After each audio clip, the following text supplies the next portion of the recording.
কেতিয়াবা মৃত্যুতকৈ ভয়ানক কিবা হ'ব পাৰেনে? এয়াই প্ৰশ্ন আছিল নিজুৰ 5 বছৰৰ আগতে।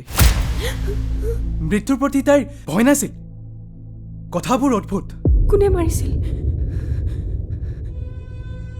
কাক মাৰিছিল? জীৱনৰ অন্তিম ক্ষণটোলৈ তাইৰ মুখত এটাই শব্দ, ভ্ৰম, সকলো ভ্ৰম, বুজিছ? যদি ইয়াৰ আঁৰৰ অৰ্থৰ কথা আহে তেন্তে সেয়া বিচাৰিলে আকাশ নহ'লে বতাহ। তাইক ঘূৰাই পাম জানো? দিব পাৰিবা? লৈ গ'লা। গোটেই লম্বা কথাবোৰ কৈ কৈ নিজৰ মূৰটো নষ্ট কৰিছ। মুখখনত যি আহে তাকে বলকি নাযাবি।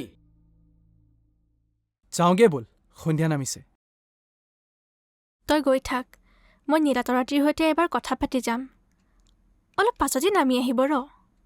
তাই আকৰ্ষিত আছিল মৃত্যুৰ প্ৰতি।